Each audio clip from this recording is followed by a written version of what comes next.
Welcome viewers. आज की class में हम सीखेंगे टैली ERP.9 पे कंपनी कैसे क्रिएट की जाती है।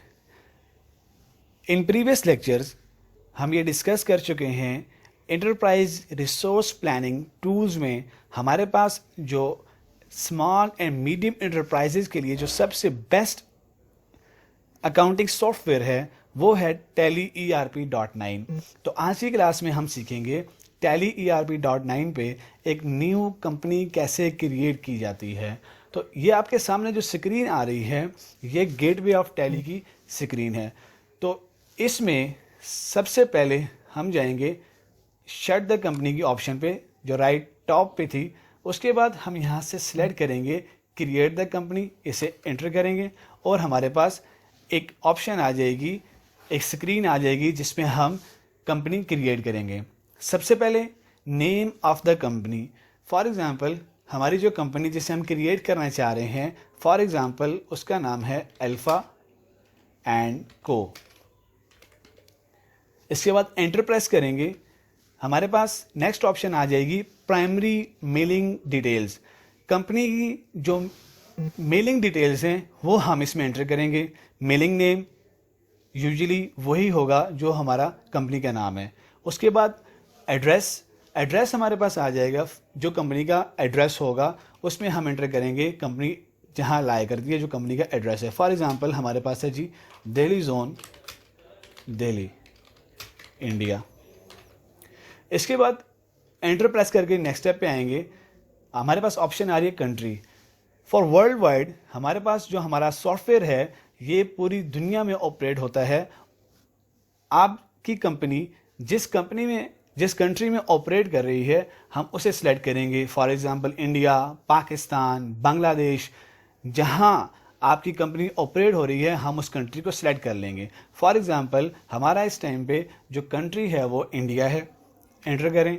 इसके बाद state of the country, as you know India की डिफरेंट स्टेट्स हैं, तो वहाँ हम जिस स्टेट में ऑपरेट कर रहे हैं उसको सिलेक्ट कर लेंगे। फॉर एग्जांपल मैं यहाँ से सिलेक्ट करता हूँ दिल्ली। उसके बाद नेक्स्ट स्टेप में पिन कोड आ जाएगा। अगर आपके पास कोई पिन कोड है, अगर आप देना चाह रहे हैं एंटर कर दें, वरना स्किप कर दें, एंटर प्रेस करके आगे चले जाएं।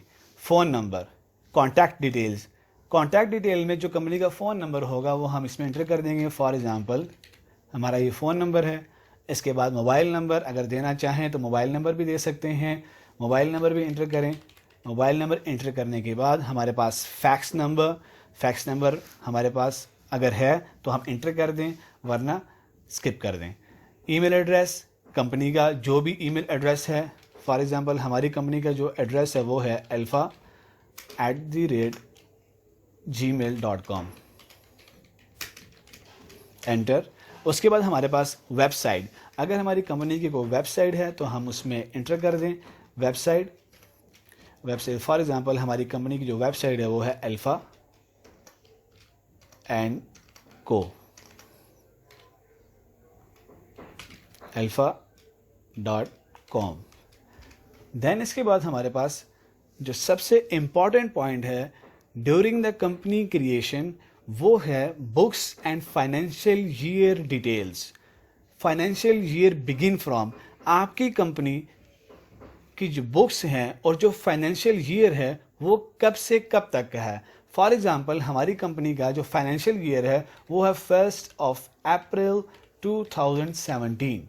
प्रेस करेंगे, इसके बाद आप देखेंगे कि ऑटोमेटिकली जो डेट हमने ऊपर एंटर की थी वही ऑटोमेटिकली नीचे भी आ गई है, बुक्स बिगिनिंग फ्रॉम। इसका मतलब ये है जब से कंपनी का फाइनेंशियल ईयर स्टार्ट होगा बुक्स ऑफ अकाउंट्स भी उसी के साथ ही स्टार्ट हो जाएंगी।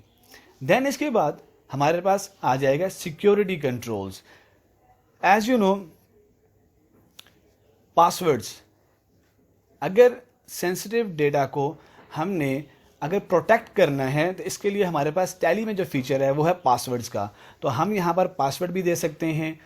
पासवर्ड एंटर करने के बाद अगर हमने पासवर्ड यहाँ पे एंटर करना है उसके बाद उसे रिपीट करेंगे ताकि कंफर्म करने के लिए। उसके बाद अगर हम कोई और सिक्योरिटी कंट्रोल यहाँ पे देना चाहें तो हम यहाँ पे सिक्योरिटी कंट्रोल्स लगा सकते हैं और अपने सेंसिटिव डेटा को हम प्रोटेक्ट कर सकते हैं। इसके बाद थर्ड स्टेप हमारे पास है बेस करेंसी इंफॉर्मेशन।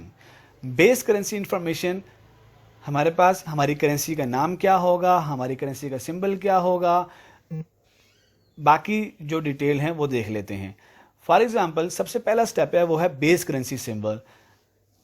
अगर जब हमने ऊपर अपना कंट्री सेलेक्ट किया इंडिया, तो ऑटोमेटिकली देखिए इंडिया की जो करेंसी का साइन है वो ऑटोमेटिकली इसके अंदर आ गया। इसके बाद हमारे पास फॉर्मल नेम जो करेंसी का नाम होगा, लाइक अगर इंडिया है तो इंडियन रुपी, पाकिस्तान है पाकिस्तानी रुपी, अगर बांग्लादेश है तो उसका टका आ जाएगा।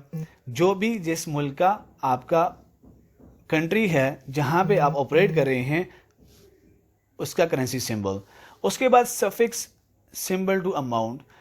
इट्स अप टू यू कि आप इसे नो रखें या यस कर दें कि जो अमाउंट होगी उसके साथ आपका सिंबल आना चाहिए या नहीं आना चाहिए। हम ये यस कर देते हैं ताकि जब भी हमारी कोई अमाउंट आए तो उसके साथ हमारा जो करेंसी का सिंबल है वो साथ शो होना चाहिए। उसके बाद नेक्स्ट स्टेप में हमारे पास add space between amount and symbol. क्या स्पेस आना चाहिए सिंबल और अमाउंट के दरमियान? हम इसे यस कर देते हैं।